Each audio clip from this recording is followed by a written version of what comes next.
Hello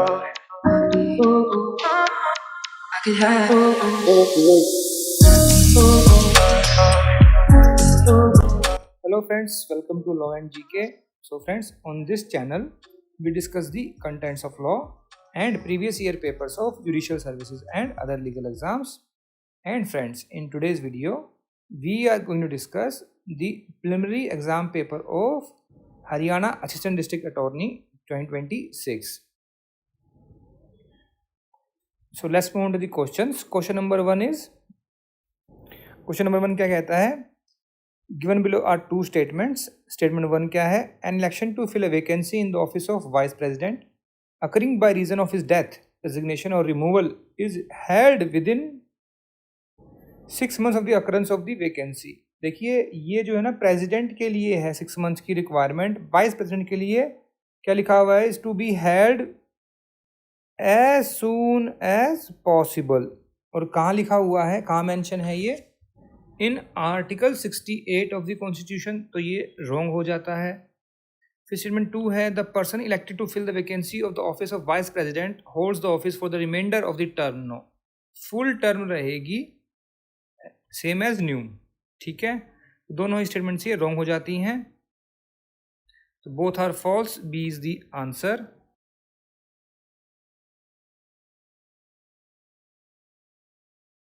next is to consider the following statement with regard to Attorney General of India. To be appointed Attorney General, one should have worked as judge of a high court or two or more such courts in succession of at least 10 years. देखिए क्या है इसमें, article 76 में क्या mention किया हुआ है कि टू बी अपॉइंटेड एज जज ऑफ सुप्रीम कोर्ट, तो उनको जो है अटॉर्नी जनरल बनाते हैं. ही होल्ड इस office during pressure of the president, ये आर्टिकल 76 में ही मेंशन है. ठीक है, ये पहला तो रॉन्ग हो गया. फिर in performance of his duty he has the right of audience in supreme court but not high court. All courts में है, ये रॉन्ग हो गया statement. It is his duty to give advice to the government upon such legal matters as refer to, ये बिल्कुल ठीक है. तो 2 and 4 are correct. How many statements given above are correct? Only 1 2 3 2. B is the answer. Next is 3. Statement 1 है chief election commissioner of India can not be removed from his office except in like manner on the like grounds as जज of supreme court not high court, mention in article 324 and clause 5 के proviso 1 में लिखा है ये. फिर statement 2 an election commissioner can not be removed from his office except on the recommendation of the chief election commissioner, ये इसके proviso 2 में लिखा हुआ है. तो ये रॉन्ग है. फर्स्ट सेकंड ट्रू है. तो आंसर क्या रहेगा? 1 is wrong false and second is true. D is the answer. Next is 4. Statement 1 है if the council of states passes a resolution by a simple majority, it is necessary or expedient in national interest that parliament should make law with respect to any matter enumerated in the state list. देखिए article 249 में क्या लिखा हुआ है? Not less than 2/3 of present and voting, है ना. मतलब क्या है, वो स्पेशल मेजोरिटी है, नॉट सिंपल मेजोरिटी. ये रॉन्ग हो गया. फिर है resolution for removal of vice president of India can be initiated in council of states alone, ये बिल्कुल ठीक है. ये आर्टिकल 67 के प्रोवाइजो बी में लिखा हुआ है. फिर ठीक है, तो again 1 is false and 2 is true. D is the answer. Next question number 5. A member of parliament may be disqualified from being a member of the house. तो कैसे कर सकते हैं? देखिए आर्टिकल कौन सा है? 102 एंड शेड्यूल 10. तो ये शेड्यूल 10 से पूछा हुआ है.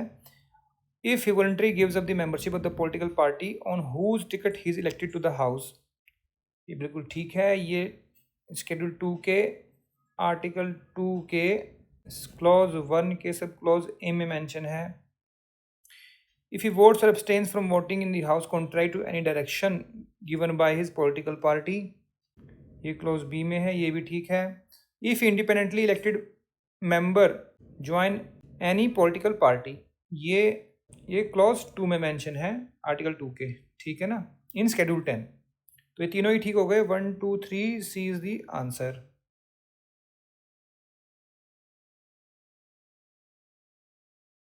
Next is 6.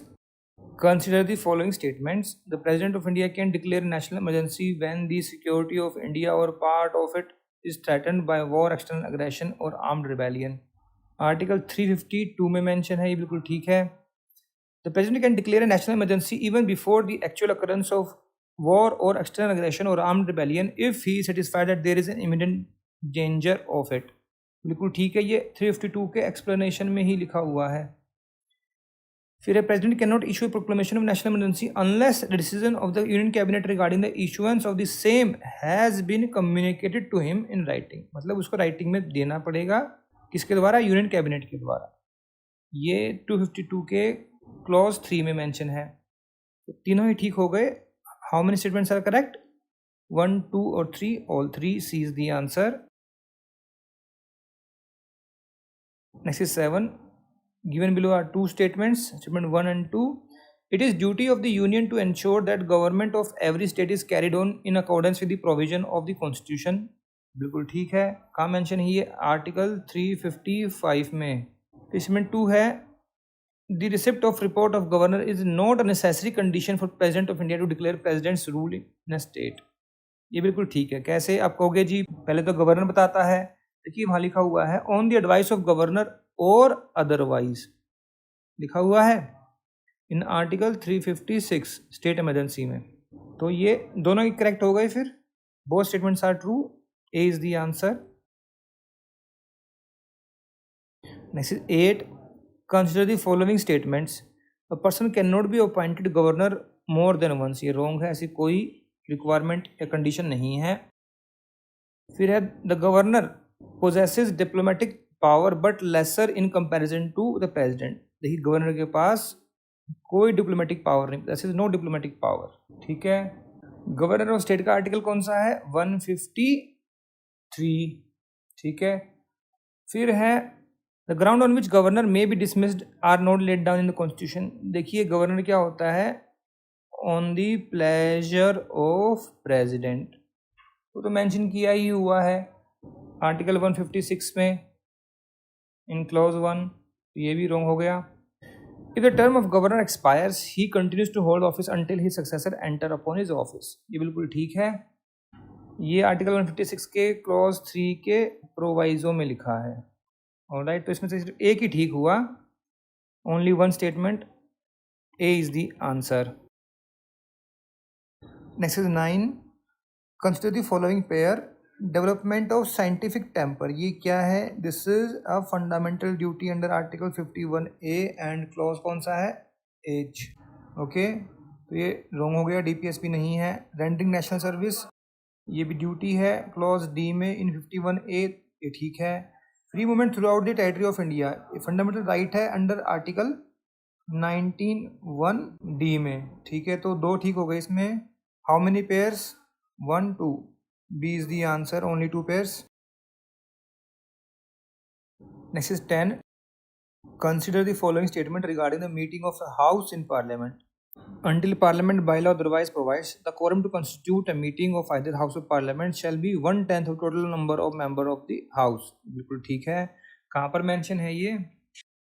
इन आर्टिकल 100 और क्लॉज 3 में. फिर है at any time during the meeting of a house there is no quorum, it shall be duty of a chairman or speaker either to adjourn the house or to suspend the meeting until there is quorum. ये उसके clause 4 में mention है.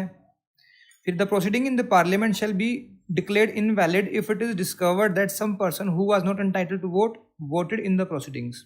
ये wrong है. कैसे? देखिए article 122 में क्या लिखा हुआ है? No proceedings of the parliament shall be called in question. तो ये रॉन्ग हो जाता है. ये दोनों ठीक हैं. How many statements are correct? Only 1, 2, 3.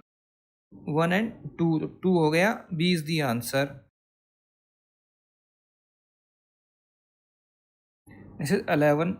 Given below are 2 statements. Statement 1, where it appears to the court that there is no sufficient ground for review, it shall reject the application under order 47 rule 4(1) है. ये 2 नहीं है, तो ये wrong हो जाता है इन CPC. फिर है statement 2, where the application for review is heard by more than 1 जज and the court is equally divided, the application shall be rejected under order 47 rule 6 not 5, तो ये भी रॉन्ग हो गया, both are false, B is the answer. Exercise 12 given below are two statements फिर से statement 1 है when an appeal is heard ex parte the judgment is pronounced against the respondent he may apply to the appellate court to rehear the appeal by showing sufficient cause under article 41 rule 22 rule 21 है ये 22 क्या है cross appeal है ना, ये wrong हो गया। फिर स्टेटमेंट 2 है where the evidence upon the record is sufficient the appellate court may after resettling the issues if necessary finally determine the suit under order 41 rule 23 not 23 in 24, ये भी wrong हो जाता है, तो both are false, choose the correct answer, both statements are false, B is the answer. Next 13 consider the following statements the court which pass a decree has power to execute such decree against any person और property outside, no ये wrong हो गया, outside the local limit of jurisdiction under section 39(4), ये wrong है, कैसे outside नहीं जा सकते ना, no court which pass decree has execute such decree any person outside the local limits, ये लिखा हुआ है, ये रॉन्ग हो जाता है। फिर है the court which pass decree may on its own motion send it to execution to any subordinate court of competent jurisdiction under section 39(3) CPC, 39(2) में है, तो ये रॉन्ग हो जाता है। फिर है the court which pass decree may on the application of decree holder send it for execution to another court of competent jurisdiction under section 39(1), ये बिल्कुल ठीक है। तो how many statements are correct? Only one, A is the answer। Next is 14 consider the following pairs Daryao versus state of UP, doctrine res judicata पर है, that res judicata applies on writ petitions as well, ये case था। State of UP versus Nawab Hussain dismiss किया था, है ना, constructive race judicata पर है ये case. Workman versus board of trustee Cochin port trust, ये भी कंस्ट्रक्टिव रेस जुडिकाटा पर है, तो तीनों ही ठीक हो गई ये। How many pairs? 1 2 3 all 3, C is the answer. Next 15 statement 1 है, इसमें temporary injunction is regulated by order 39 rule 1(2) of CPC and it may be granted at any stage of suit but the plaintiff must show the prima facie case in support of his rights, बिल्कुल ठीक है। फिर statement 2 perpetual injunction is an order governed by specific relief act, देखिए this is an decree, क्या होता है ये decree होती है, कैसे? It is granted at the final hearing of the suit and it finally determines the right of the parties, decree क्या होती है? जो फाइनली डिटरमाइन कर दे राइट्स ऑफ द पार्टीज को, है ना। इन सेक्शन 2 में मेंशन है ये डिक्री की definition. It is granted after consideration of the merit of the case, ये बिल्कुल ठीक है। तो बट इसमें यहाँ पर ये गलत हो गया, तो statement 1 is correct and 2 is incorrect false, तो सी इसमें आंसर हो जाएगा true, 2 is false. Next 16 consider the following statement relating to the effect of set off The written statement shall not have same effect as a plaint in cross suit under order 8 rule 6(3), ये rule 6(2) है ये, तो ये wrong हो जाता है। 6(2) में लिखा हुआ नहीं effect of set off. It would enable the court to pronounce judgment in respect of both original claim and set off, ये बिल्कुल ठीक है। It shall affect the lien of any pleader, it shall not affect the lien of any pleader in respect of cost payable to him under the decree, ये B6 के 2 में mention है, तो 2 wrong हो गए, एक ही करेक्ट है। How many statements are correct? 1 2 3 only 1, A is the answer. Next 17 consider the following statement relating to section 35A of CPC 1908 compensatory cost can be awarded even at interlocutory stage, बिल्कुल ठीक है जी। Next 18 consider the following pairs exclusion of jurisdiction of civil court, Dhulabhai versus state of MP के case था ये, बिल्कुल ठीक है। ट्रेन res judicata Satyadhan Ghoshal versus Devrajan Devi, ये केस किस पर था? RJ between different stages of same litigation, एक ही लिटिगेशन में एक इशू अगर ऑलरेडी डिसाइड हो गया है तब भी डिफरेंट स्टेज पे सेम चीज़ उठा दी तब भी RJ लगेगा।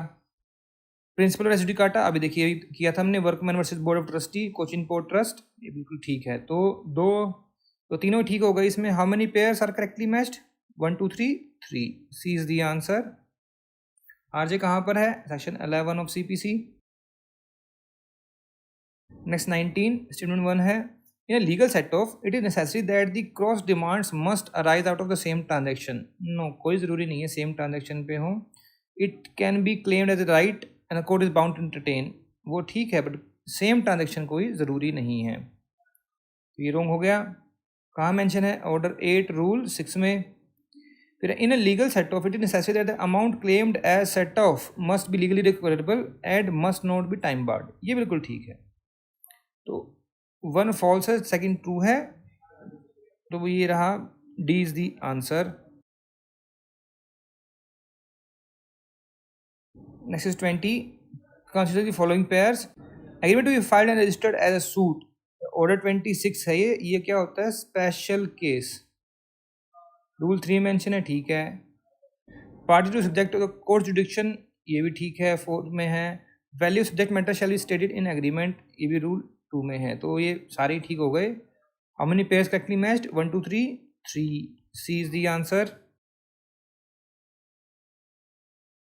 Next 21. Consider the following pairs.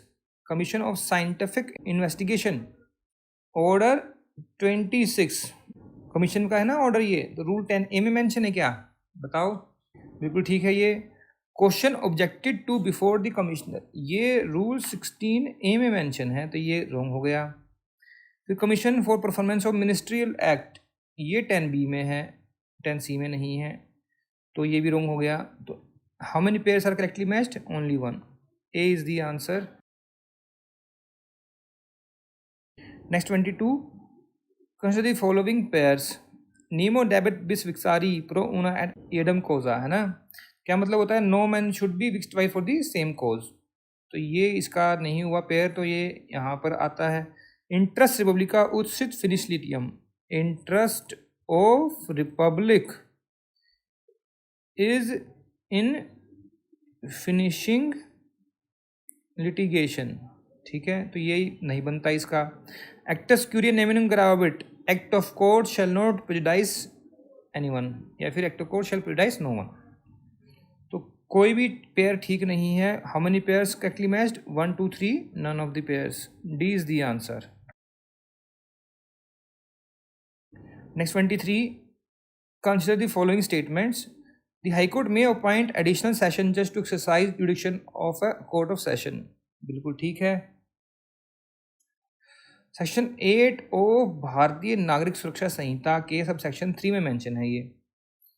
फिर हाईकोर्ट में अपॉइंट असिस्टेंट सेशन जज, ये मेंशन नहीं किया, तो ये रॉन्ग हो गया.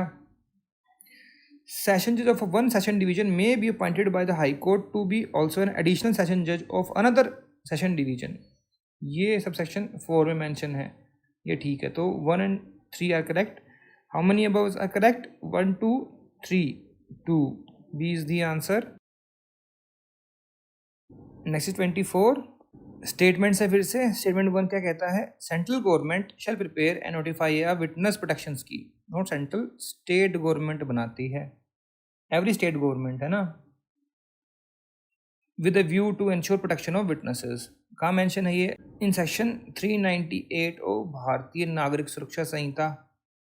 फिर when any person is sentence to death, sentence shall direct that he be hanged by neck till he is dead.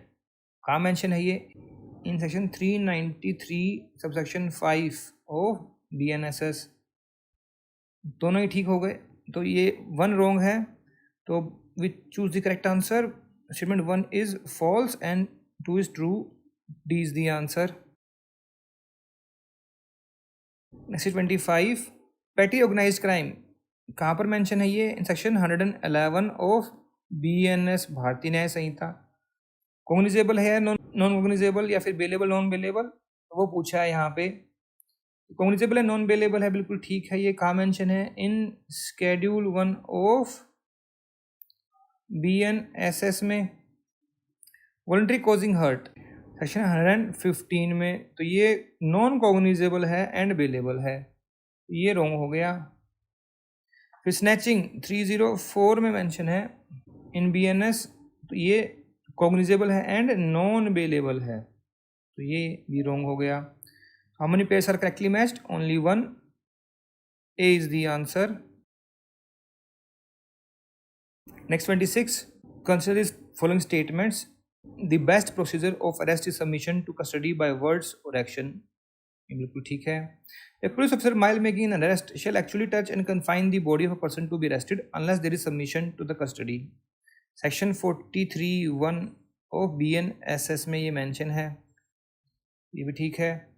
If the accused person forcibly resists the endeavor to arrest or attempts to evade the arrest, police officer may cause death of the accused if he has committed an offense punishable with death or life imprisonment.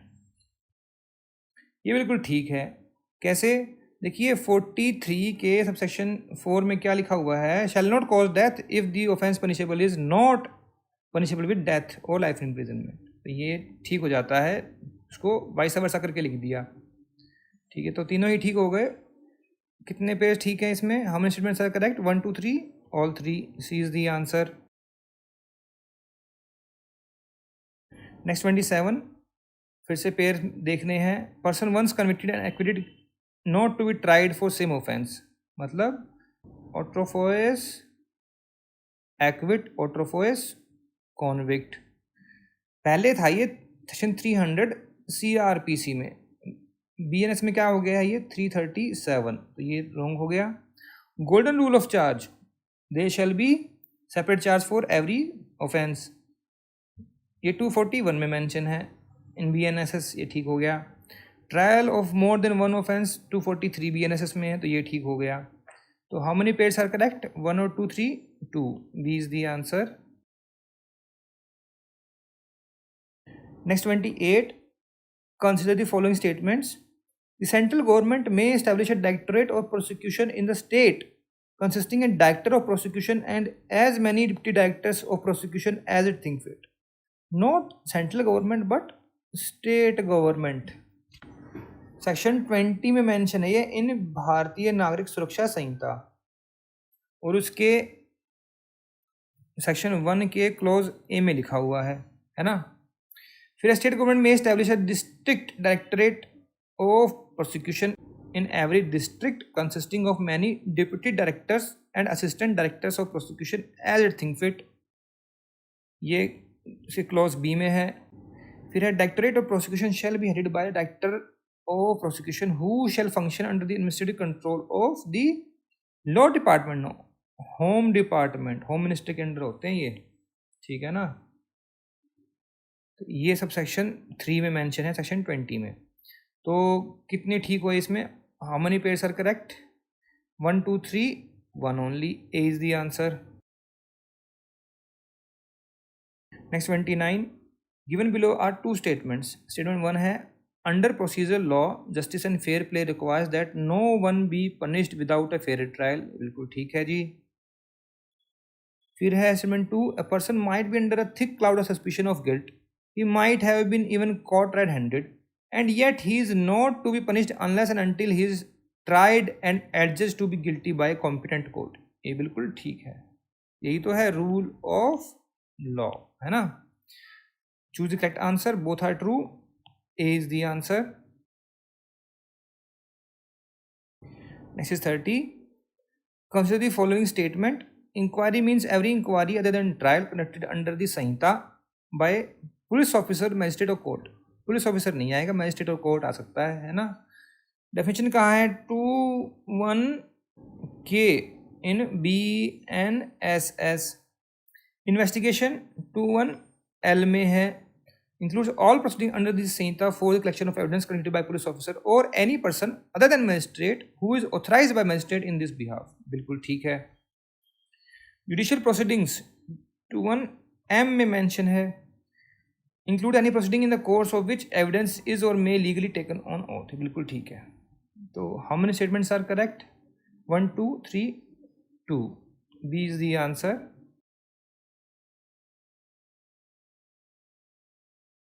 Next 31.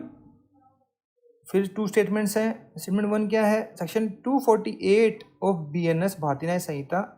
Institution of a criminal proceeding must be for an offence और false charge must be an offence. देखिए 248 क्या है ये?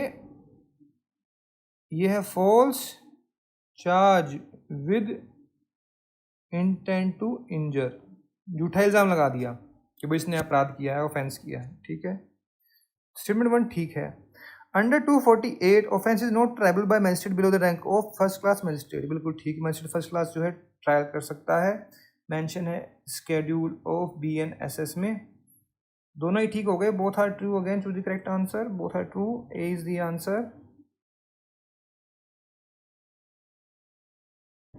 Next 32 statement 1 है, in case of person abetting an offence by intentionally aiding another to commit that offence, that the charge of abatement against him would fail when the person alleged to have committed the offense acquitted of that offense। ऐसा नहीं है, देखिए abatement is an independent offense, ठीक है ना, आपने abatement कर दी, offense पूरा हो गया। अब जिसने कमिट किया वो अगर एक्विट भी हो गया तब भी अबेटमेंट तो रहेगा ही रहेगा, तो ये स्टेटमेंट जो है रॉन्ग हो जाती है। फिर statement 2, to constitute the offence of abetment it is necessary that the act abetted should be committed और that the effect to constitute the offence should be cause, ऐसा नहीं है। अगेन ये इसके लिए आप देख सकते हैं सेक्शन 46 एक्सप्लेनेशन 2, वहाँ मेंशन किया हुआ स्पेसिफिकली कि it is not necessary that act abetted should be committed. Both statements are false, choose the correct, B is the answer.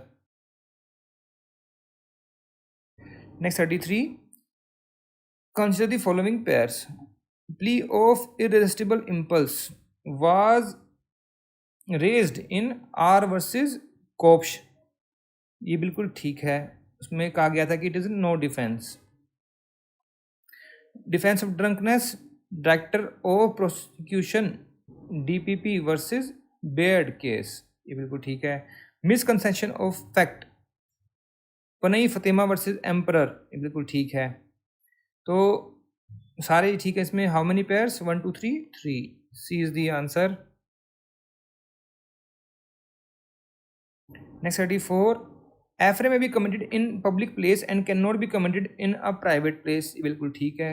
Section 194 देखिए कहाँ कमिट होता है, पब्लिक प्लेस में।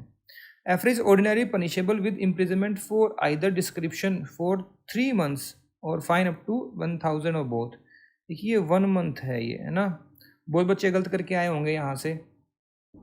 अफरे में भी सडन एंड अनप्रीमेडिएटेड, बिल्कुल ठीक है। तो ये तीनों सोचते होंगे, तीनों ठीक हो गए, तीनों लगा दिए, बहुत सारे लोगों ने लगाया होगा, यहाँ पे 3 नहीं है, 1 month है। तो how many statements are correct, 1 2 2, B is the answer.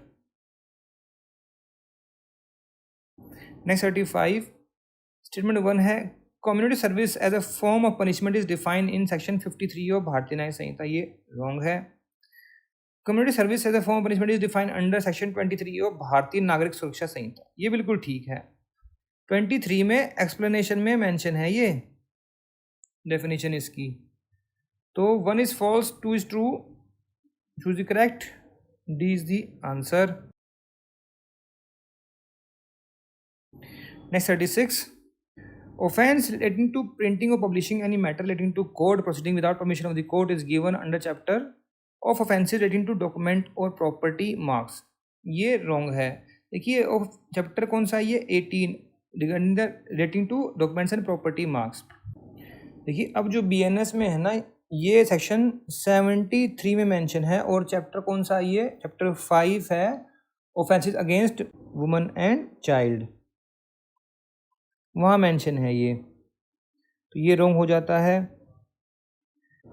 फिर the offence of kidnapping, abduction और inducing women compel her marriage is given in chapter of offences affecting no, ये भी जो है सेक्शन 87 में मेंशन है, ऑफ ऑफेंसेस चैप्टर 5 ही है, और of offences against women and child.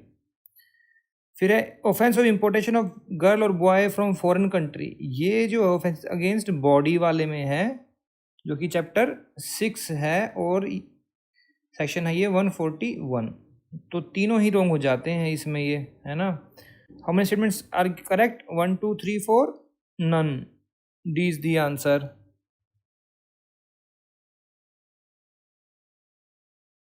Next 37, consider the following pairs. Proximity rule जो Maharashtra versus Mohammad याकूब में डिस्कस हुआ था, बिल्कुल ठीक है, ये अटेम्प्ट से रिलेटेड है। फिर है डॉक्ट्राइन ऑफ लोकस पोइनेटेंशियाई Malkiat Singh versus state of Punjab में डिस्कस हुआ था, ये ठीक है। इक्विवोकलिटी टेस्ट बैनर Mishra versus state of Bihar, ये भी ठीक है। तो all are correct. Above pairs कितने, how many, 1 2 3, C is the answer. अब सेक्शन कौन सा है ये, सेक्शन हो गया 62 इन भारतीय न्याय संहिता, पहले क्या था 511 इन आईपीसी, है ना। Next 38, consider the following pairs. Sangeet versus state of Haryana balancing test of death sentence भी देखा गया, ये डिस्कस हुआ था। इसमें ये एग्रीवेटिंग मिटिगेटिंग फैक्टर्स देखने हैं वाइल गिविंग डेथ पनिशमेंट। फिर बच्चन सिंह स्टेट ऑफ पंजाब सब जानते हैं, रेयरेस्ट ऑफ रेयरेस्ट केस है डेथ सेंटेंस पर। Shankar Kishan Rao Khade versus state of Maharashtra, triple test of death sentence इसमें डिस्कस हुआ था। ट्रिपल टेस्ट मतलब 3 टेस्ट, कौन से, क्राइम कैसा हुआ, क्रिमिनल कैसा है, और फिर रेयरेस्ट ऑफ रेयर, ठीक है ना। तो how many pairs are correct, all 3, 1 2 3, C is the answer. Next is 39, given below are 2 statements. Statement 1 है, अंडर डॉक्ट्राइन ऑफ रेस्टाई every statement made after the commission of the offence is automatically admissible, ये wrong है। If it relates to subject matter need not be contemporaneous, no, ये wrong हो जाएगा। Contemporaneity is must in रेसिस्टाई। अब section 4 है ये भारतीय साक्ष्य अधिनियम में। फिर है statement 2, fact following part of same transaction may be relevant even though they occur at different time and places provided continuity of action and purpose is established, ये बिल्कुल ठीक है, 4 में ही मेंशन है ये। तो statement 1 is false and 2 is true, D is the answer.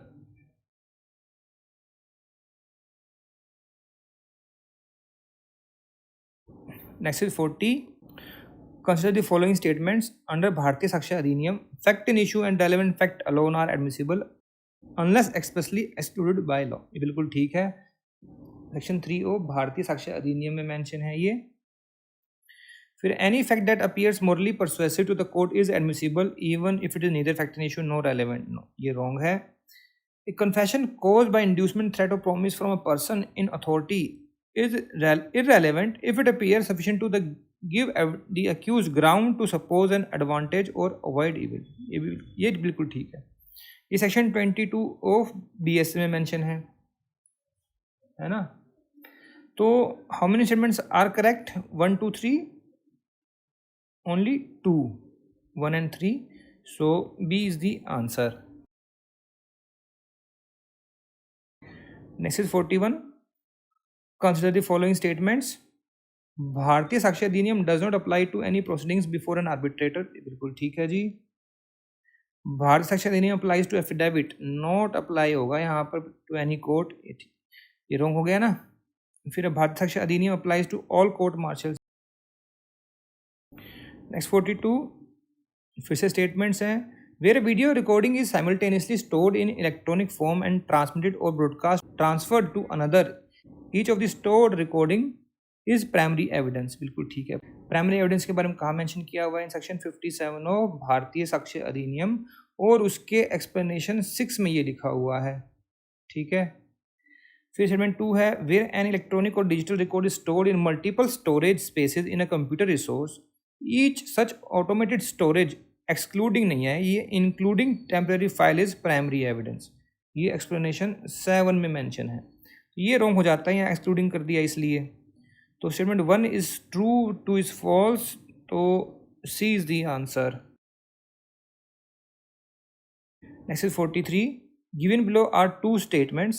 Statement 1 है, dying declaration is a statement made by person must relate to the cause of his death और the circumstances of the transaction which resulted in his death and not the cause of the death of anyone else, ये बिल्कुल ठीक है जी। DD के बारे में कहाँ पढ़ते हैं हम, सेक्शन 26 BSA में, पहले 32 था ना एविडेंस एक्ट में। स्टेटमेंट 2 है, DD is statement about either death of the person who made a statement और cause of death of someone else, not someone else, ये रॉन्ग हो गया। तो इसमें क्या करेक्ट होगा, statement 1 is true and 2 is false, C is the answer. Next is 44, given below are 2 statements. Statement 1 है, Bharatiya Sakshya Adhiniyam prescribes opinion shall not be sufficient to prove marriage in prosecution for marrying again during lifetime of husband and wife. तो opinion कभी भी sufficient prove नहीं होता, तो ये बिल्कुल ठीक लिखा हुआ है. फिर है assignment 2, prescribes opinion shall be sufficient to prove marriage in prosecution for enticing and taking away. ये भी तो ये सफिशिएंट प्रूव नहीं होगा, तो रॉन्ग हो जाएगा. तो statement 1 is true and second is false. C is the answer. ये रेलेवेंट फैक्ट तो हो जाएगा, है ना. जो ओपिनियन के एक्सपर्ट ओपिनियन है या फिर ओपिनियंस की जो सेक्शन क्या लिखा हुआ है, it is a relevant fact but not sufficient to prove. C इसमें आंसर है. नेक्स्ट 45 स्टेटमेंट 1 है, अंडर भारतीय साक्ष्य अधिनियम a witness may be cross-examined as to previous statement made by him in writing or reduced into writing and relevant to the matter in question without such writing being shown to him. ये बिल्कुल ठीक है. Section 148 BSA में mention है ये. अब देखिए क्या लिखा हुआ है यहाँ पर, क्रॉस एग्जामिन. अगर यहाँ लिखा होता कॉन्ट्राडिक्ट तो आता after such writing been shown to him. ठीक है ना. कॉन्ट्राडिक्ट में क्या होगा, शो करना पड़ेगा. फिर है स्टेटमेंट 2, विटनेस में give oral evidence of statement made by other person about the contents of document if such statements are in themselves relevant fact. Section 147 के एक्सप्लेनेशन में लिखा हुआ है ये. तो दोनों ही ठीक हो गए. Choose the correct. Both are true. A is the answer. Next is 46. Pairs हैं ये, मैच देखना है. Burden of proving that case of accused within general exception of Bharatiya Nyaya Sanhita. तो कोर्ट क्या करेगा, कोर्ट में presume the absence. No court shall presume है यहाँ पर, तो ये रॉन्ग हो जाता है. फिर burden of proof in a suit for proceedings lies on always. अब देखिए सूट और प्रोसीडिंग्स है ना, तो प्रोसिक्यूशन कहाँ आता है, क्रिमिनल केस में, तो ये भी रॉन्ग हो गया. फिर the fact that any person was born during the continuous of valid marriage between his mother and any man or within 280 days after its dissolution the mother remaining unmarried shall be conclusive proof that he is the legitimate child of the man unless the party to marriage had no access. ये देखिए यहाँ पर 100 days कर दिया, तो ये wrong हो गया. कोई भी ठीक नहीं है. How many above pairs are correctly matched, 1 2 3 none. D is the answer. Next is 47. Consider the following statement relating to assignment under Indian contract act. अब ये पता नहीं है क्वेश्चन इन्होंने कहाँ से उठाया असाइनमेंट का. असाइनमेंट का कोई ऐसा सेक्शन तो है नहीं कोई भी कॉन्ट्रैक्ट एक्ट में. In absence of any consideration between assignor and assignee the assignment will be revocable by the assignor. देखिए absence of any consideration an agreement without consideration is void. तो ये रिवोकेबल कैसे हो गया, तो वो तो वॉइड ही हो गया, तो रॉन्ग हो गया ये. फिर है in absence of the notice of assignment debtor can make payment to the assignor that will be good discharge. बिल्कुल ठीक है. देखिए असाइनमेंट में क्या होता है, मान लो कि एक है क्रेडिटर, जनरली बैंक होता है, ठीक है, बैंक इज क्रेडिटर, और फिर वो एक दूसरी कंपनी को जो कि ARC एसेट रिकंस्ट्रक्शन कंपनी बोल लीजिए, उसको जो है डेट्स अपने लोन्स जो है ना वो बेच देते हैं. भाई मान लो 10 लाख का लोन है, आप हमको सिर्फ 2 लाख दे दो, आप रिकवरी करते रहना. क्योंकि उसको पता है कि भाई रिकवरी डिफिकल्ट है, बैंक को रिकवरी करने जाएगा से ज़्यादा खर्चा हो जाएगा, तो 2 लाख में बेच दिया. अब असाइनमेंट ये हो गया असाइनर बैंक, ये हो गया असाइनी, और तीसरा बंदा कौन है, डेटर. अब डेटर को नोटिस जाएगा कि भाई हम बैंक देगा नोटिस कि हमने ये असाइन कर दिया है, अब वो आपसे लीगली रिकवर करेंगे, और ये भी नोटिस देंगे कि भाई हमारे पास आ गया है, we are now your creditor. ठीक है ना.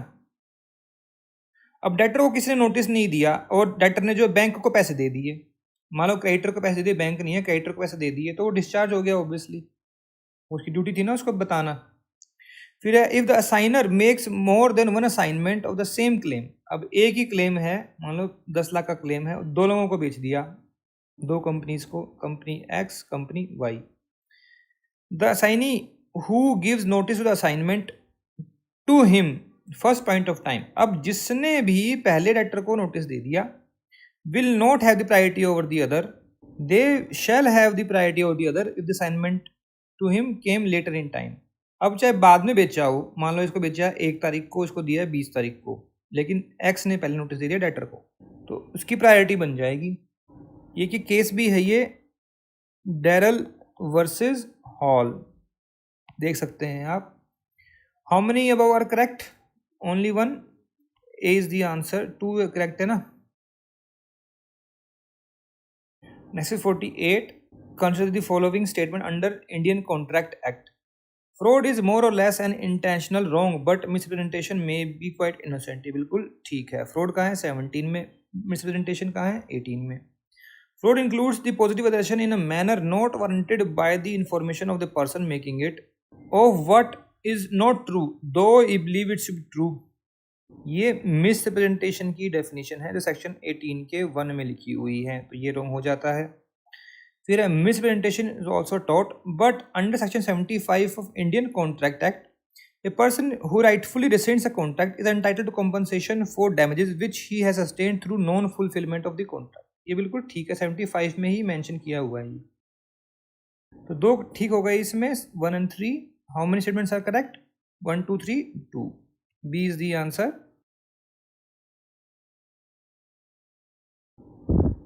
Next is 49. Statement 1 है, when a person at whose option a contract is voidable rescinds it, the other party thereto need not perform any promise therein contained in which he is the promiser.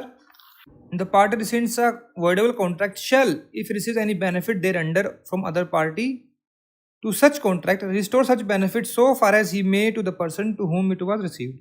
बिल्कुल ठीक है, ये section 64 of contract act में mention है ये, है ना। फिर statement 2, when an agreement is discovered to be void और when a contract becomes void, any person who has received any advantage under such contract agreement is bound to restore it or to make compensation for it to the person from whom he received it. Section 65 of contract act है ये, दोनों ही ठीक हो गए, both are true, choose the correct, A is the answer. Next is 50, consider the following pairs. Justice बोरो, क्या ये रिचर्ड वर्सेस मैलिश में थे? यस, इन्होंने ही तो कहा था public policy is a very unruly horse, ठीक है ना, बड़ी फेमस स्टेटमेंट है ये। जस्टिस लश क्यूरी वर्सेस मीसा में थे? हाँ जी थे, इन्होंने ही तो डिफाइन किया था क्या? Consideration. Chief justice Shadilal Khan अगुल वर्सेस लाखा सिंह, लाहौर कोर्ट के चीफ जस्टिस थे ये, इन्होंने क्या लिखा था किसके बारे में? Restitution of benefit by a minor, ठीक है ना, तीनों ही ठीक है। How many pairs are correctly matched? 1, 2, 3, 3, C is the answer. Next is 51, consider the following pairs. Continuing guarantee 129 में है, बिल्कुल ठीक है। बेलीज पर्टिकुलरली एंड 170 में ही है, यस। इफेक्ट ऑफ रेटिफिकेशन, देखिए ये particular statement effect of ratification mention नहीं है, है ना, थोड़ा सा घुमा के लिखा हुआ है, बट वो 199 में लिखा हुआ है, 198 में नहीं है एजेंसी के चैप्टर में, है ना। तो 2 इसमें करेक्ट हो गए। How many pairs? 1, 2, only 2, B is the answer. Next 52, given below are 2 statements. Statement 1 है, A delivers to B a common carrier a machine to be conveyed without delay to A's mill, informing B that his mill is stopped for want of machine. B unreasonably delays the delivery of the machine and A in consequence loses a profitable contract with the government. ठीक है, अब देखिए ये तो statement लिख दी यहाँ पर इसने, थोड़ी गड़बड़ कर दी क्वेश्चन में, क्योंकि ये तो एक स्टेटमेंट लिखी है, इसमें ट्रू है या गलत है ये कौन बताएगा? ये तो मतलब ये एक फैक्ट लिख दिया इन्होंने। ये स्टेटमेंट 2 है, on the basis of the above statement A is entitled to receive from B by way of compensation the extraordinary amount of profit which would have been made by working of the mill on fulfilling the government contract. ये wrong हो जाएगा, क्यों? वो remoteness of damages है, remote damages नहीं मिलेंगे। अगर उसने बताया होता कि भाई मेरे को एक गवर्नमेंट कॉन्ट्रैक्ट मिला हुआ है और वो डिले हो जाएगा, जल्दी जल्दी ठीक कर दे, तब उसको मिल जाता। केस कौन सा आता है? बड़ा ही फेमस केस है, Hadlee versus Baxendale, contract act में पढ़ते हैं हम, सेक्शन 73, 74 में, है ना। अब बताओ स्टेटमेंट 1 तो ट्रू ही रहेगी, देखिए लिखा ना स्टेटमेंट 1 इज ट्रू और फॉल्स, तो ये तो फैक्ट है तो ट्रू ही रहेगा हमेशा। स्टेटमेंट 2 जो है वो फॉल्स हो जाता है, तो 1 is true, second is false, C is the answer. थोड़ा गड़बड़ कर दिया, ये तो फैक्ट है, ये यहाँ लिखना चाहिए था फैक्ट और इसका कॉन्सिक्वेंस, ऐसे बनता है question. Next 53, consider the following pairs. Krell versus Henry doctrine of frustration से रिलेट करता है, तीनों ही केस जो है डॉक्ट्राइन ऑफ फ्रस्ट्रेशन से रिलेट करते हैं। तो जो डॉक्ट्राइन ऑफ फ्रस्ट्रेशन है वो इस्टेब्लिश हुई थी टेलर वर्सेस कार्डवेल में, ठीक है, रिलेट तो करता ही है इससे। ये सत्यव्रत घोष वर्सेस मुंगलीराम भंगूरी इम्पॉसिबिलिटी पर है, ये impossibility to act, doctrine of frustration है अगेन। फिर डिस्ट्रक्शन ऑफ सब्जेक्ट मैटर, ये तो टेलर वर्सेस कार्डवेल में हुआ ही था, इसमें म्यूजिक हॉल जो है वो जल गया था। और क्रैल वर्सेस हेनरी कौन सा, ये कोरोनेशन केस है, भी कोरोनेशन होना था लेकिन वो कैंसिल हो गया और उसने होटल की बुकिंग कराई थी, उसके पैसे नहीं दिए, ये तो केस है। तो ये भी मैं क्वेश्चन कमा के थोड़ा गड़बड़ कर दिया है। इन्होंने एआई तो यूज़ किया, बड़े अच्छे लेवल का एआई यूज़ किया कि ताकि पता ना चले, थोड़ा सा ऐसा लग रहा है मुझे। हाउ मेनी पेयर्स अब आर करेक्टली मैच, तो तीनों ही ठीक है वैसे तो, देखे तो हम गलत भी हैं और ठीक भी हैं, तो ऑल लगाएंगे इसमें, बट ये question you can object. Next 54, given below two statements. Statement 1 है when a contract has been broken, stipulation for increase interest on a debt of default may be stipulation by way of penalty, बिल्कुल ठीक है, section 74 आ जाता है यहाँ पर contract act का। Statement 2 है a person who enters into a contract with government does not necessarily thereby undertake any public duty और promise to do an act in which the public are interested, ये बिल्कुल ठीक है। तो both statements are true हो जाते हैं, choose the correct, A is the answer. Next 55, Rose versus Perkins 1875, existence of partnership पर है, ये म्यूचुअल एजेंसी पर, ये ठीक है। Smith versus Bailey applicability of holding out principle, ये भी ठीक है। Moss versus Elphick partnership at will, ये भी ठीक है। तो how many pairs are correctly matched, all 3, 1 2 3, C is the answer. ये मॉस वर्सेस एल्फिक जो है ना, इसमें था कि इन्होंने कॉन्ट्रैक्ट किया कि भाई अगर पार्टनरशिप को रिजोल्व करना है तो दोनों की सहमति बाय म्यूचुअल एग्रीमेंट ही जो है पार्टनरशिप खत्म होगी। अब एक बंदा नोटिस देके निकल जाता है तो कहता है कि भाई ये खत्म नहीं हुई, ठीक है ना, तो ये केस है, बट वो पार्टनरशिप एट विल का वहाँ पर डिस्कशन भी हुआ है उसमें, तो सी इसमें आंसर रहेगा। Next 56, consider the following statement relating to Indian Partnership Act. Under Section 30, a minor admitted to benefit can sue the firm but cannot be sued for firm debt personally. ये बिल्कुल ठीक है। Goodwill is partnership property only if it is acquired for consideration or created by the firm's effort. ये बिल्कुल ठीक है, Section 14 है ये। If a partner carries any business of the same nature as and competing with that of firm, he may not account for and pay to the firm any profit made by him in that business. He may not नहीं, यहाँ पर he shall account for आना चाहिए, जो कि mention है section 16 के B में, तो ये रॉन्ग हो जाता है। तो फिर 1 and 2 are correct, how many are correct, 1 2 3, only 2, B is the answer.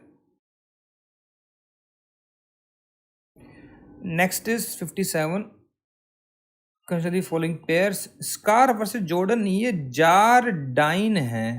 अब यहाँ पर स्टूडेंट्स उनको एक ऑप्शन मिल जाता है ऑब्जेक्ट करने का, गलत केस लिख दिया। क्या था इसमें, election to liability between old and new firm है ना, या तो XYZ को करो या फिर ABC को करो। Chandrakant Manilal Shah versus CIT, partnership continuing after fix term became partnership at will, बिल्कुल ठीक है। CIT versus Dwarkadas Khaitan, minor can not be full partner in firm, तो all are 3, 1 2 3, C is the answer. Next is 58, consider the following statements. A person may become a partner with another person in particular undertaking, तो ये ठीक है, section 8 में mention है ये। फिर every partner shall indemnify the firm for any loss cause to it by his fraudulence in conduct of the business of the firm, section 10 में mention है ये। The estate of the deceased partner is not liable to third party for what may be done after his death by surviving partners, ये बिल्कुल ठीक है, section 35 है ये। How many statements are correct? 1 2 3, all 3, C is the answer. Next 59, फिर से statements. Statement ही statement है इस पेपर में, कुछ है ही नहीं। स्टेटमेंट क्या है? In a sale of specific और certain goods the property in them is transfer to the buyer at such time the parties of the contract intended to be transferred, बिल्कुल ठीक है। ये सेक्शन 19(1) में लिखा हुआ है of sale of goods act में। फिर statement 2, for the purpose of ascertaining the intention of parties regard shall be had to the terms of the contract, not to the conduct and also the conduct and also to the circumstances of the matter या case। ये 19 के 2 में लिखा हुआ, तो ये wrong हो जाता है। तो 1 is true, both no, 1 is true, 2 is false, C is the answer। Next 60, statement 1 क्या है? Right of lien is lost when the unpaid seller delivers the good to a carrier without reserving the right of disposal of goods। Section 49 के ए में लिखा है ये cell of goods act में। फिर है statement 2, the seller shall not exercise the right of lien if he is in possession of goods as agent और bailee for the buyer. Shall not may exercise is right 47 के 2 में लिखा है ये cell of goods act में, तो ये wrong हो गया। तो 1 is true, 2 is false again, C is the answer। Next 61, pairs match करने हैं। Robinson versus Graves contract of labour work पर है, ठीक है। M Ghosh versus state of Bihar taking photograph is not a contract of work और labour, ये ठीक है। Consolidated coffee limited versus coffee board auction sale पर है, ठीक है। तो सारे ही ठीक है ये 1 2 3, सी इज द आंसर। अब इसमें एक चीज़ है, ये रॉबिन्सन वर्सेस ग्रेव है ना, ये 1935 का केस है, यहाँ पर ये 1861 लिखा हुआ है। ये मैंने गूगल किया तो मेरे को ये 1935 दिखाया, उसमें मेंशन भी किया जेमिनी ने कि ये रॉन्ग लिखा हुआ है कि 1861 है। Next 62, consider the following statements, फिर से स्टेटमेंट है। There may be a contract of sale between one part owner and another, बिल्कुल ठीक है जी, ये सेक्शन 4 के 1 में लिखा हुआ है। In case of sale of specified article under its patent name there is no implied condition as to fitness for any particular purpose, 16 के 1 में लिखा हुआ है। बिल्कुल ठीक है ये, और ये सेक्शन 16(1) के प्रोवाइजो में लिखा है। फिर unless otherwise agreed the expense of an incidental to putting the goods in deliverable state shall be borne by the buyer, ये रॉन्ग है, ये सेलर होता है, सेक्शन 18 के सबसेक्शन 5 में मेंशन है। तो 3 रॉन्ग हो गया, तो 2 statements are correct, 1 2, B is the answer। Next 63, फिर से पेयर है। Suit for price available only when property in goods has pass to the buyer refuses to pay, बिल्कुल ठीक है ये।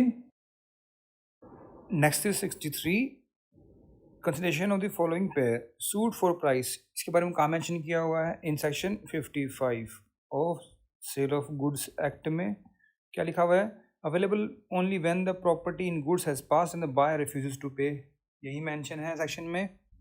फिर क्वालिटी ऑफ गुड्स, ये डेफिनेशंस में है in section 212 of sale of goods act, includes their standard and condition, बिल्कुल ठीक है। Fault again in definitions, section 2 subsection 5 means wrongful act और डिफॉल्ट, ये भी ठीक है। तो तीनों ही ठीक हो गए, तो अब pairs are correctly matched, all 3, C is the answer. Next 64, statement से फिर से 1 और 2, sale by mercantile agent in possession with consent of owner passes good title even if the agent exceeds authority, section 27 में mention है, ये बिल्कुल ठीक है। फिर a joint owner in sole possession of by permission of co-owner can not pass the good title to the entire goods, अब permission ले ली अगर तो पास है, can pass the good title, section 28 है ये। तो 1 ट्रू है और 2 फॉल्स है, तो सी इसमें आंसर हो गया। नेक्स्ट क्वेश्चन नंबर 65, फिर से 2 स्टेटमेंट्स हैं। स्टेटमेंट 1 क्या है? Hindu succession act amendment act 2005, 8 females were in class 1 air out of 12 years, 3 females were added to the class 1 heir by the amendment. Now class 1 contains a list of 16 persons. Out of these 5 are males and 11 are females. बिल्कुल ठीक है ये। तो 5 mail कौन कौन से हैं इसमें? सन हो गया, सन सन हो गया, सन सन सन हो गया, डॉटर सन हो गया और डॉटर डॉटर सन हो गया। तो ये 5 हो जाते हैं। ठीक है, ठीक है ये। Out of them the son, the daughter, the widow, the mother are the only primary heirs and they inherit because their relationship to the propositors. Primary air तो है ही है, वो तो ऑब्वियसली वो तो रहेंगे ही रहेंगे, है ना। बाकी भी ये क्लास 1 एयर क्लास 2 की बात की गई है, प्राइमरी सेकेंडरी की तो बात नहीं की गई है, बट फिर भी ये स्टेटमेंट ठीक ही है। Both are true, A is the answer. Next 66, फिर से two statement. In Mitaksha Koparsnari, the shares of Koparsnar are not deprived, but this fluctuating interest of the deceased Koparsnar is fixed by explanation for the purpose of its devolution. अब ये क्या explanation है? कोई समझाए ज़रा, मुझे लिखे बताएं ज़रा कमेंट सेक्शन में कि ये कौन सी explanation की बात कर रहे हैं यहाँ पर। है तो बात ठीक ही है, ये expansion होना चाहिए यहाँ पर। डिसीज को पार्टनर हो गया और यहाँ पर ये एक्सपेंशन आता है, एक्सप्लेनेशन कर दिया उसका। फिर है explanation 1 to section 6(3) of Hindu succession act lays down that for the purpose of this section the interest of Hindu Mitakshara को partner shall be the share which he would have got had there been a partition immediately before his death, irrespective of the fact whether he was entitled to claim partition or not. ये बिल्कुल ठीक है। क्या बोलते हैं इसको? Notional partition. So both are true. Again, A is the answer. Next 67. Statement 1 है Muslim law does not recognize a joint family but recognize the distinction between movable and immovable property. ऐसा कुछ नहीं है, they recognize joint family रहती है उनकी, और ancestral और ये property ये तो ठीक है। बाकी यहाँ पर ये गलत कर दिया। All right. According to Sunni law, the expectant right of an heir apparent cannot pass by succession to his heir, nor can it pass by bequest to a legatee under his will. ये बिल्कुल ठीक है। इसके लिए case भी आप देख सकते हैं, Shahe Mal versus Hasan Ali Rathore and others, 2011 की जजमेंट है कि ये मैं रिसर्च कर रहा था तो मेरे को पता लगा था इसके बारे में। तो अब ये 1 फॉल्स है 2 ट्रू है, तो इसमें फिर ये डी ठीक हो जाएगा। D is the answer.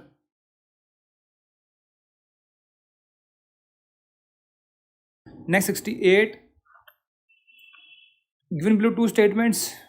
Statement 1 है a gift of immovable property of which donor is in actual possession is not complete unless a donor physically departs from the premises with all his goods and chattels and a donee formally enters into possession. देखिए यहाँ पर 2 possession होते हैं, एक constructive या फिर symbolic and actual.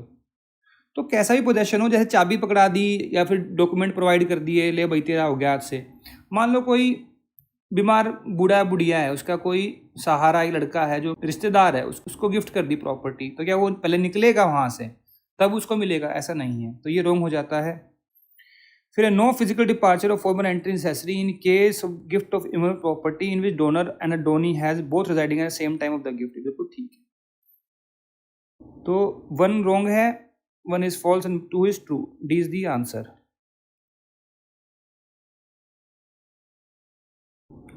Next 69, statement 1 है under Sunni law residuary heir can inherit even in the presence of all Quranic heir provided the estate remains after distribution of fixed shares. बिल्कुल ठीक है। ये मान लो कि मदर है, उनको शेयर जो है मिल गए पर उसमें कुछ बच गया, रेसिडुअरी बच गया, तो वहाँ पर जो रेसिडुअरी एयर्स हैं, जैसे डॉक्टर हो गई रेसिडुअरी एयर है तो उसको मिल जाएगा, सन होगा तो वो एक्सक्लूड हो जाएगी। फिर है in Shia law the doctrine of अल is applied in the same manner as Sunni law. No, this Shia law है वो does not recognise doctrine of अल बट रद्द को वो रिकॉग्नाइज करते हैं। ये रॉन्ग हो गया। फिर है ए मर्डर और disease is absolutely disqualified from inheritance under all school of Muslim law irrespective of whether the act was intentional और एक्सीडेंटल। देखिए शिया लॉ में जो है ना एक्सीडेंटल को रिकॉग्नाइज करते हैं, इंटेंशनल को तो फिर वो एक्सक्लूड करते ही हैं, ठीक है। एक्सीडेंटल है तो ओके इन शियालो, ये भी रॉन्ग हो गया, तो इसमें एक ही ठीक हुआ। फिर how many statements are correct? 1 2 3 1, A is the answer. अब जीके स्टार्ट हो जाती है यहाँ से हरियाणा की। क्वेश्चन नंबर 70 है। स्टेटमेंट 1 है, Shri Bhagwat Dayal Sharma B D. Sharma was the first chief minister of Haryana. बिल्कुल ठीक है जी। कब बने थे remained in chief minister? From 1/11/66 से और 23/3/67 तक, ठीक है। तो ये रॉन्ग हो गया। Statement 1 true, 2 false, C is the answer. 71 है फिर, चीफ मिनिस्टर के पेयर हैं, टर्म्स हैं। बी.डी. शर्मा कब तक रहे थे? 2 बार नहीं, वो सिर्फ 1 बार बने हैं, ठीक है, बता ही दिया मैंने। बंसीलाल 4 बार रहे, बिल्कुल ठीक है। ये 68 से और 72 तक, फिर 72 से 75 तक। अब ये स्मॉल टर्म्स के लिए क्यों रहे आई डोंट नो। 86 से और 87 तक, 96 से और 99 तक, ऑलराइट। अब बनारसी दास गुप्ता 2 बार बने हैं ये, 75 से और 77 तक, और 1 बार से 2-3 महीने के लिए, मई से और जुलाई 1990 में, थोड़े महीनों के लिए बने, ठीक है। तो ठीक कौन सा हुआ? सिर्फ 2। कितने पेयर ठीक हैं? Only 1, A is the answer. Next 72, consider the following pair of assembly constituency and their districts. Mulana Ambala में है, ठीक है। इंद्री कहाँ है? करनाल में, ठीक है ना। उकलाना कहाँ पर है? ये हिसार में आता है। तो कितने ठीक हुए? फिर एक ही ठीक हुआ, A is the answer. Next 73, consider the following pairs of administrative divisions. Gurgaon अगर डिवीजन है तो डिस्ट्रिक्ट रेवाड़ी आता है उसके अंडर, यस। रोहतक, जींद कहाँ था? रोहतक के अंडर। भिवानी हिसार में। सारी ठीक हो गई, तो all of 3 are pairs are correct. Next 74, consider the following districts of Haryana when Haryana came into being on November 1, 1966। तो कौन कौन सी थी? देखिए उस टाइम पर 7 डिस्ट्रिक्ट थी हरियाणा के पास 1966 में। कौन कौन सी? महेंद्रगढ़, यस। फरीदाबाद बनी 79 में, सिरसा बनी 75 में, हिसार थी, है ना। और कौन कौन सी? 2 तो ये हो गई, महेंद्रगढ़ है, हिसार। फिर रोहतक, जींद, गुरुग्राम, गुड़गांव था पहले, करनाल, अंबाला। 5 ये और 2 ये, 7 डिस्ट्रिक्ट थी। तो इसमें से पेयर कौन कौन से ठीक हुए? 1 and 4 ओनली। तो ये D is the answer. For a change इन्होंने ये नहीं लिखा कि हाउ मेनी पेयर्स, 1 2 3। वो लिखते तो कई बच्चों का ये ठीक हो जाता, बिकॉज कईयों ने इसमें 2 लगाए होंगे, सोच रहे होंगे भाई हाँ 2 तो ठीक हो गए, बट हम यहाँ इन्होंने टिक लगा दी, 1 2 3 में पूछ लिया। नेक्स्ट 75, अब बताना है central soil of salinity research institute Karnal में है, हाँ जी करनाल में है। National institute of Ayurveda NIA Panchkula में है, हाँ जी। नेशनल ब्रेन रिसर्च सेंटर ये कहाँ पर है? ये मानेसर में है, क्योंकि कहाँ है? गुरुग्राम में। ये रॉन्ग हो गया। अब देखिए यहाँ पूछ लिया बहु pairs are correctly match 1 2 3, 2 B is the answer. फिर से पेयर आ गई है। मेला बाबा बुम्मन शाह कहाँ लगता है? सिरसा में, ठीक है जी। भीमेश्वरी देवी माता का मंदिर कहाँ पर है? मेला लगता है ना बेरी में, जज्जर डिस्ट्रिक्ट। फिर मेला कपाल मोचन ये कहाँ लगता है? ये होता है यमुनानगर। ये रॉन्ग हो जाता है। तो कितने पेयर ठीक हुए? 2, B is the answer. Next 77, statement 1 है the territorial designation of Haryana mention in Skanda Purana stands for Haryana. ये ठीक है जी, ये हिस्ट्री से पूछ लिया, हरियाणा की बहुत पुरानी हिस्ट्री है। Delhi museum inscription of the reign of Mohammad Tughlaq में AD 1328 mentions the name Haryana. बिल्कुल ठीक है जी। Both statements are true, A is the answer. Next 78, the Punjab recognisation bill was pass by the parliament on 10 September 1966। देखिए जो हाउस ऑफ पीपल्स ने पहले कर दिया था, फिर काउंसिल ऑफ स्टेट ने 10 सितंबर को किया था, तो ये ठीक है। As a result of this bill Haryana came into being as a 19th state. 19th नहीं, ये 17th स्टेट बनी थी हरियाणा इंडिया की। तो 1 is correct, 2 is false, C is the answer. Next 79. Consider the following statement about Haryana's budget. The fiscal deficit has been projected at 2.66% in revised estimate for 25-26 and 2.65 in budget estimate in 26-27. No idea, देखा था मैंने, Google किया था तो ठीक बता रहा है इसको ये. अब बजट एस्टिमेट ये भी ठीक है और ये भी ठीक है, देख लीजिएगा कितनी स्टेटमेंट ठीक हो गई. All three. C is the answer. Next is 80. Consider the following pairs about component of expenditure in Haryana's budget. Economic service क्या 21.01% है? जी. सोशल इतना है, पेमेंट ऑफ डेट्स इतना है. All three are correct. C is the answer. मैंने Google किया है तो ठीक बता रहा है. Next is 81. Consider the following persons. अब क्या बताना इसमें? अभी recently nominated as a member of Haryana state commission for women. Doctor Anukampa Garg ये हैं जी, नॉमिनेट हुई हैं. सुनीता चौहान भी, भारती सैनी भी. दीपिका खन्ना ये नहीं है. और दो और हुए हैं. कौन कौन? सुनीता लोचब एंड सुमन शहजाद वाला. ठीक है, तो 5 हो गए. तो इसमें से 3 ठीक है, 1 2 3. तो A is the answer. Next 82. अब 2 स्टेटमेंट है यहाँ पर. Bharatiya Janata Party is the largest in both houses of current parliament. बिल्कुल ठीक है जी. Indian National Congress is not the second largest party in both houses of current parliament. ये इज दी है, तो 1 is true, 2 is false. C is the answer. Next is 83. Statement 1 है, आपकी बेटी हमारी Beti scheme aims to improving the child sex ratio in Haryana. बिल्कुल ठीक है. ये scheme guidelines came into force on 2 January 2015. ये भी ठीक है. करेक्ट आंसर कौन सा हुआ फिर? Both are true. A is the answer. Next 84. Consider the following statements about Harihar policy initiative of Haryana government. The policy substitute the earlier Jyotirgamya policy notified in 2013. ये बिल्कुल ठीक है. देखिए इसका नोटिफिकेशन है, मैं दिखा देता हूँ आपको. देखिए ये है नोटिफिकेशन ऑफ 2021. क्या लिखा हुआ है? Harihar homeless abandoned and surrendered children rehabilitation initiative of Haryana. Harihar ठीक है. और देखिए पॉलिसीज में specifically mention and will substituted earlier Jyotirgamya policy notified so and so date in 2013 है ना. और क्या है इसमें? ट्रेनिंग देंगे इनको, आफ्टर केयर स्टे होगा, रिहेबिलिटेशन होगा, financial assistance up to 25 year age और marriage whichever is earlier.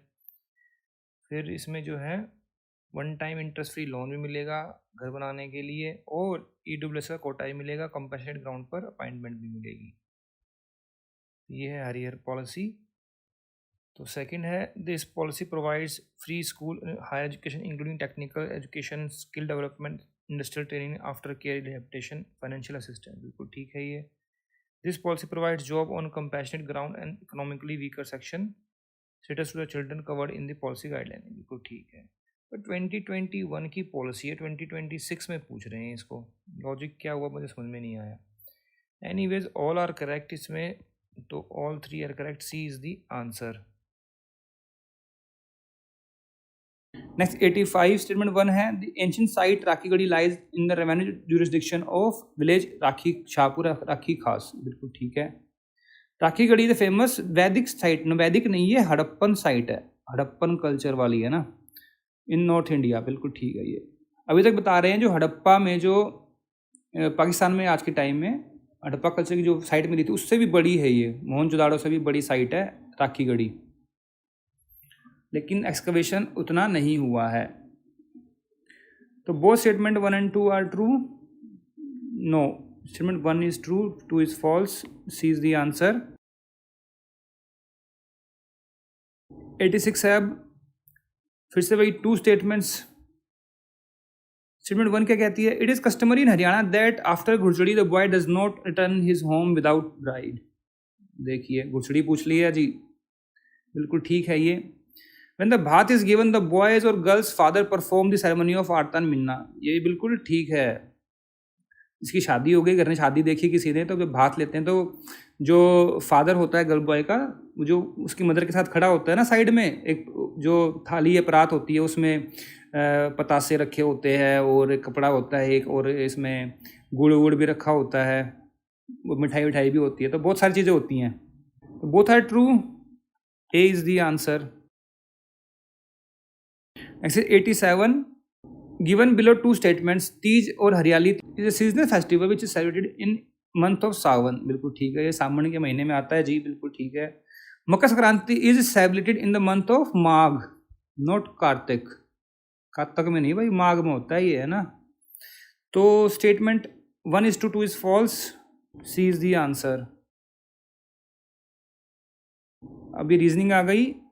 How many different 6-letter words can be constructed using all the letters of the word trader so that each word has to start with T and end with R? देखिए कितने हैं, 1 2 3 4 5 6, ठीक है ना जी, तीन ये 6 हो गए।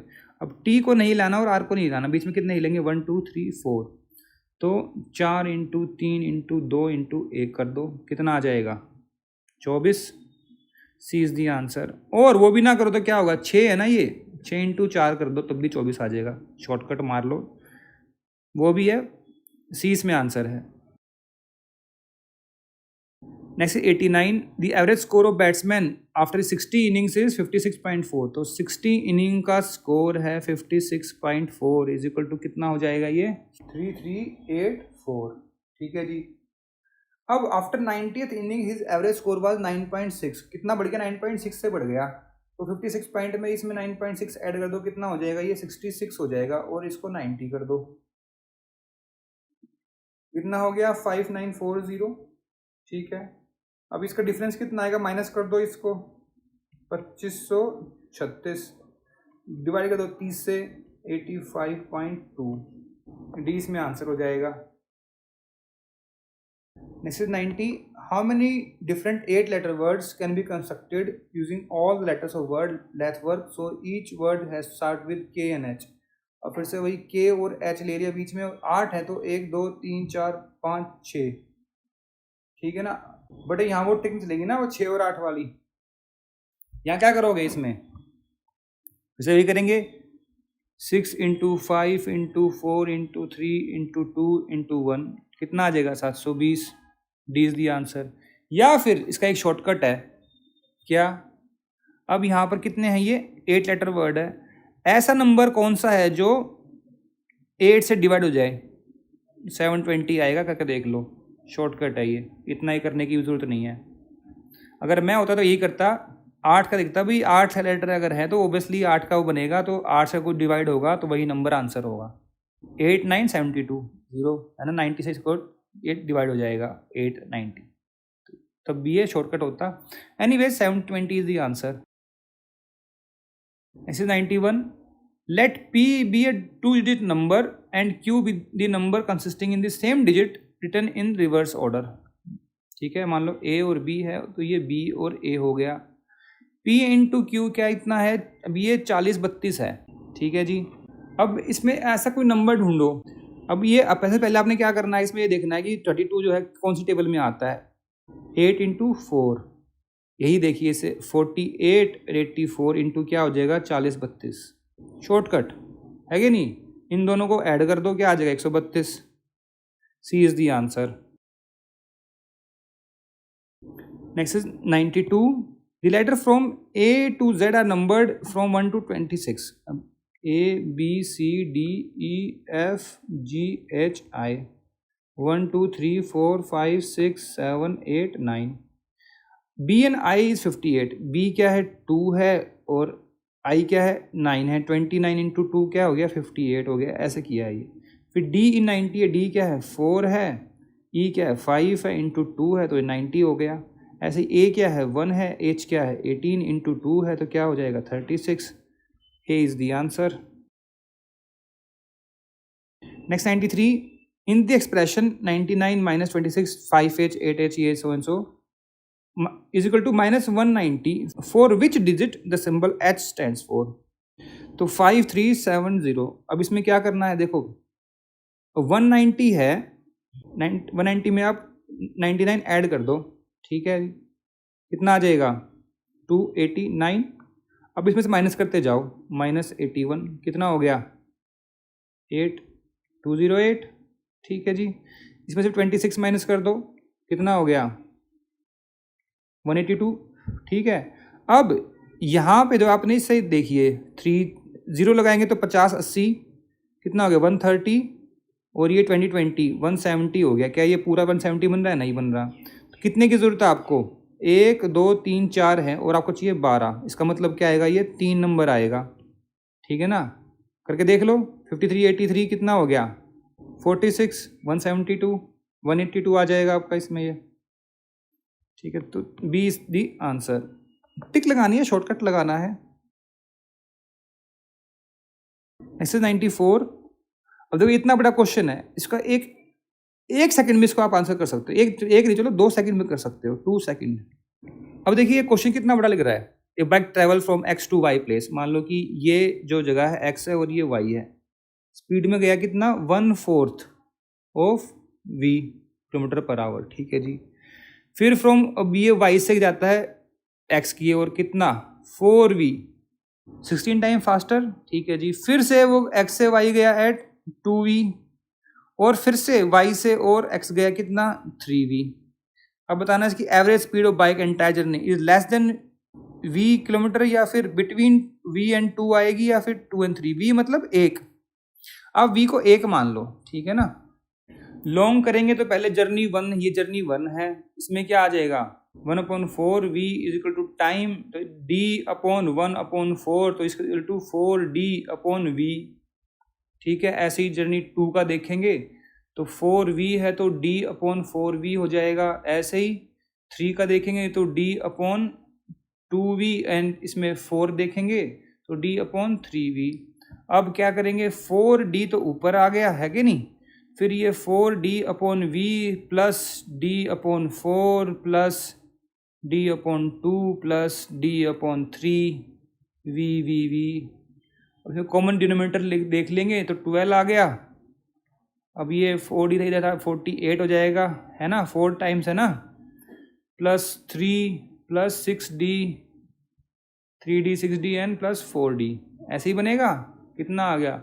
ये आ जाएगा 48/61d, ठीक है। तो इसका आंसर आ जाएगा ये 0.787v एवरेज आ गई है। कितना आया 0.787। आप इसको कैलकुलेट कर लो, यही आंसर आएगा, ठीक है। तो less than 1 kilometre v kilometre है ना ये, तो ए इसमें आंसर हो गया। अब 2 सेकंड का रूल बताता हूँ आपको, देखो कैसे 2 सेकंड में कैसे करना है। 1/4 कितना है 1 का 0.25, ठीक है, प्लस 4 प्लस 2 प्लस 3 कितना हो गया अपॉन 12। उसमें से माइनस कितना करेंगे 0.25, कितना आ जाएगा 11.75। 4 प्लस 2 प्लस 3 कितना हो गया 9.25। अब 9.25 को 11.75 से डिवाइड कर दो, एग्जैक्ट 0.787 आएगा आंसर। अब ये ठीक था या ये ठीक था, बताना ज़रा कमेंट सेक्शन में कमेंट कीजिए जाके एक बार। Next 95। A woman takes 5/8 time in rowing a certain distance downstream. अभी मान लो डाउन स्ट्रीम जा रही है कोई वुमन, मान लो उसने 1 घंटा लिया, इंटू 5/8 कर देंगे, ठीक है जी। What is the ratio of the speed in still water of the speed of the current, बताओ। Downstream, upstream, still water. u plus v, u minus v 5/8, तो d/u plus v is equal to 5/8 into d/u minus v, तो ये आ जाएगा 8u minus v is equal to 5u plus v। Multiply कर देंगे 8u minus 8v is equal to 5u plus 5v। Simplify कर देंगे 3u is equal to 13v आ जाएगा, और u/v है तो 3/13 हो गया। सी इज द आंसर। अब देखो ये 13 13 13 दिए हुए हैं, क्यों दिए हुए हैं? बिकॉज देखो 8 + 5 कितना होता है 13, आपको कहेगी ये क्या लॉजिक है, ये बिल्कुल लॉजिक है भाई, तभी तो इन्होंने इतने ऑप्शन दिए। मतलब 13 तो आएगा ही आएगा, और इनका डिफरेंस कितना है 3। अब 3/13 है। अब ये आपकी जो कॉमन सेंस है कि आप जो है अप स्ट्रीम को ऊपर लोगे, डाउन स्ट्रीम को नीचे लोगे, या फिर उनको अप एंड डाउन करोगे। अगर आपने वो ठीक कर दिया तो 3/13 वैसे ही आ जाएगा शॉर्टकट से, इतना लंबा प्रोसीजर करने की जरूरत नहीं पड़ती। अंडरस्टैंड? जिसको लॉजिक समझ में आया उसके लिए बहुत ही काम का है, और नहीं आया तो ठीक है, लोग बोलेंगे जी तो नॉनसेंस लॉजिक है। नॉनसेंस नहीं है, समझने की बात है। Next is 96. Replace the incorrect term by the correct term in the given sequence 2, 3, 8, 6, 8. अब देखिए कैसे लिखा हुआ है, 2 है 3 है, 2 3 ज़ा 6, 2 4 ज़ा 8, यहाँ पे 4 आना चाहिए इधर। ऐसे देख लेते हैं, 8 2 ज़ा 16, और फिर ये 4 3 ज़ा 12, फिर है 12 2 ज़ा 24, 16 2 ज़ा 32, 24 इंटू 2 48, फिर 62। मतलब एक का नेक्स्ट वाला जो है एक छोड़ के इंटू 2 है, तो यहाँ 4 आएगा 8 की जगह। Find out the correct term 4, B is the answer. Next is 97. 3 friends visits the church on every second को जाएंगे, 10th को जाएंगे और 28th को जाएंगे respectively. If all of them met at church on Tuesday, मान लो कि ये ट्यूसडे को मिले हैं, on which day will all of them meet again. तो 8 दिन और गिन लो, ट्यूसडे के बाद क्या आएगा, वेंसडे। बट ये आंसर नहीं है। कैसे? क्योंकि ये क्वेश्चन ही ठीक नहीं है।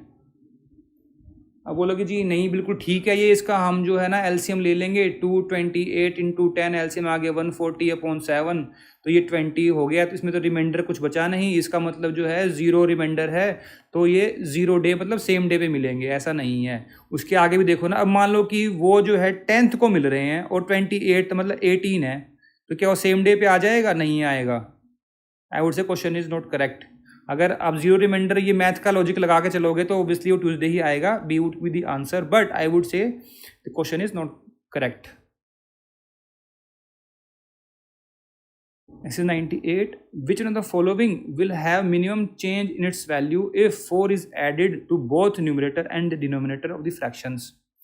अब 3/4 है, इसमें हम 4 ऐड कर देंगे ऊपर भी नीचे भी, तो कितना आ जाएगा फिर वो 7/8, फिर यहाँ आ जाएगा 4/7, यहाँ आ जाएगा 11/13, यहाँ आ जाएगा 5/8, है कि नहीं? तो इनको डिवाइड करके देख लो, इसमें आंसर जो है 7/9 आएगा। तो देखिए यहीं आप देख लो ना डिफरेंस कितना है, यहाँ बहुत ज़्यादा है, 1/3 है, 0.33 है, यहाँ पर ये 0.25 है, और ये यहाँ पर ये 3/4 है, 0.75 है ना? तो ये गैप बहुत ज़्यादा है, यहाँ गैप बिल्कुल कम है, 0.777 है ये, क्योंकि सब में तो सेम ही तो ऐड किया है। आप कॉमन सेंस लगाओगे ना, थोड़ा सा सोचोगे भाई, सब में अगर मान लो कि किसी में कुछ ऐड किया होता, किसी में कुछ ऐड किया होता, तब दिक्कत होती, तब आपको पूरा कैलकुलेट करना पड़ता। भाई सेम ही तो है, अब यहीं से निकाल सकते हो कि भाई अगर 4 उसमें ऐड हुआ तो यहाँ पर ही आएगा आंसर, ठीक है ना? C is the answer. Next is 99. A person bought a car and sold it for 142,500. Selling price is equal to cost price into profit और लॉस जो भी है। तो इसमें क्या आएगा, सेलिंग प्राइस कितना है 142,500 इंटू सेलिंग प्राइस बताना है इंटू 0.95, है ना? ऐसे ही तो आएगा, एक -0.5 कम कर दिया ना, इसको डिवाइड कर 2.95 से, और डिवाइड करने बैठोगे उससे बेटर एक बताता हूँ ऑप्शन आपको, शॉर्टकट 2 सेकंड में आंसर कर दोगे। 5% है, अभी इसका 5% ले लो, 1 लाख का 5% कितना हुआ 5,000, ठीक है। 1.5 लाख का कितना हो गया 7,500, 1.5 लाख में 7,500 माइनस करो कितना आ जाएगा 142,500, इसमें से करोगे तो नहीं आएगा, इसमें से करोगे तो नहीं आएगा। अब 1 लाख और 50,000 तो हो ही नहीं सकते, दोनों निकल गए। इसमें से जो है ना आसपास में देख लो कौन सा है, क्योंकि 5% है, ज़्यादा नहीं है, आसपास में यही है, तो यही आंसर होगा, ए इज़ दी आंसर। अब आप बोलोगे कि ये क्या लॉजिक है, बहुत बढ़िया लॉजिक है, आप देख करके देखो, इससे कम तो हो नहीं सकता ना, ऑलरेडी लॉस पे बेचा है उसने, 1 लाख थोड़ी जाएगा इतना, तो इतना ज़्यादा थोड़ी हो जाएगा, है कि नहीं? तो बिकॉज अगर ये 2.5 लाख होता तो 50% हो जाएगा आपका लॉस, 50% से भी ज़्यादा, अबाउट 50% आपका लॉस हो जाएगा। यही आंसर है, करने की ज़रूरत ही नहीं है। Next is 100 in this series A B A dash dash so and so fill in the blanks in 6 blanks using one of the given 4 choices such that series follow a specific order। अब देखो इसमें क्या करना है, अब last में देखो, starting मत देखो, लास्ट में देखो। लास्ट में क्या आ रहा है इसमें, डबल बी ए बी, ठीक है। अब डबल बी ए बी देखो कौन से सीक्वेंस में आ रहा है, इसमें आ रहा है कहीं double B double B double B A A है, यही आंसर है। डबल बी ए बी आ रहा है ना, देखो ये रहा, लगा के देख लो ना, B B B A B B, double B A B, फिर डबल बी ए बी यहाँ आ गया है ना, डबल बी ए बी यहाँ आ गया, डबल बी ए बी यहाँ आ गया, डबल बी ए बी के बाद एक ए है बीच में, यही आंसर है। So friends, here we have discussed all the questions of preliminary exam paper of Haryana ADA 2026। अगर आपको इसमें कोई कमी लगी हो, कोई सजेशंस हो, कोई एडवाइस हो, तो आप जो है कमेंट सेक्शन में जाकर भी लिख सकते हैं। We always appreciate your comments. And अगर आपको कोई क्वेश्चन गलत लग रहा है तो आप जो है टाइम लिख दीजिए, जो भी टाइम आ रहा है वीडियो में वो आप लिख देंगे तो हमें वो पता चल जाएगा कि यहाँ पर जो है क्वेश्चन को रिकन्सिडर करने की ज़रूरत है। एंड इफ़ इट नेसेसरी हम उसको रेक्टिफाई भी करेंगे।